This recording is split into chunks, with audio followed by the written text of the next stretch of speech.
ottendedel. Hvorfor? Ja, Thea. Fordi at du har ikke lavet 1 ottendedel og 3 ottendedel. Nej, dem har jeg ikke lavet endnu. Og hvad er det nu lige mere, man kan sige? Vi fandt halvdelen af det lange stykke her, og den kaldte vi 4 ottendedel. Der fik vi at vide, at okay, det var altså halvdelen af 8. 4 ottendedel.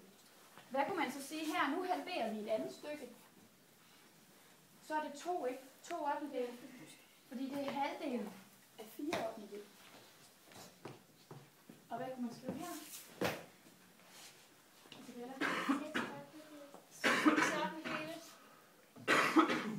Og så imellem, hvad skal stå her?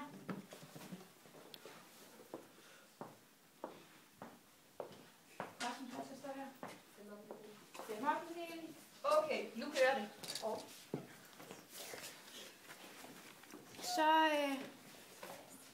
så gør vi sådan her. Christian, kunne ikke lige låne dig? Jo. Så får jeg lige Christian til at skrive resten af brøkerne på. Okay? Nu får I sådan her.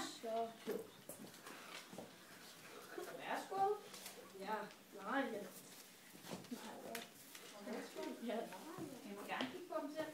I skal ikke kigge på dem selv. Det er også lidt svært. Jeg vil ikke have... Sofie. Alt andet. Maurice.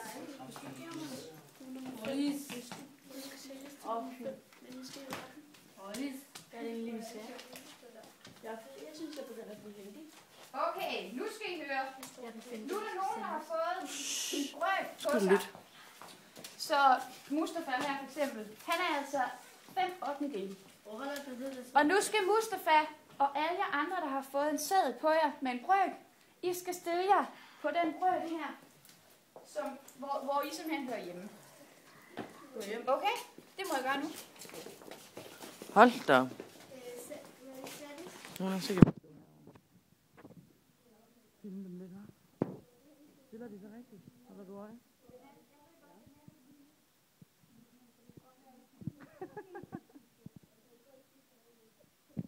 Så må de sige, hvad de er.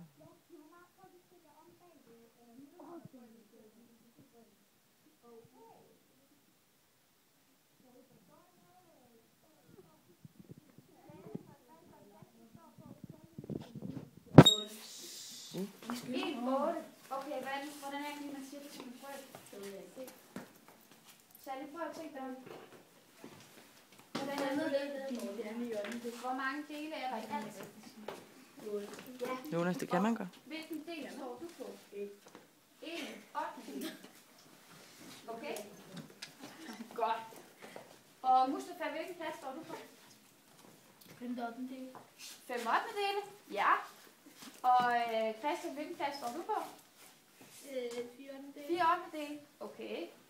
Hvad er det mere for en plads, du står på? Kunne man også kalde det for noget andet? I skal lige lade være med at stå og viste ud. Christian, hvad kan man mere kalde din plads for? Hvor skal du? Ja. Du halverer simpelthen linjen. Står lige præcis i midten. Okay. Ja.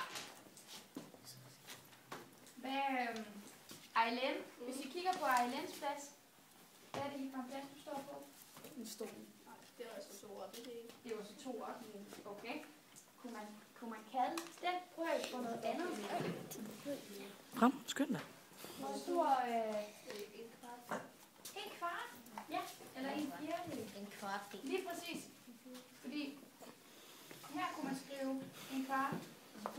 Her kunne man skrive 1/2. Hvad kunne man mere skrive her egentlig? Den kunne hedde et helt tredje navn også. Den her brøk.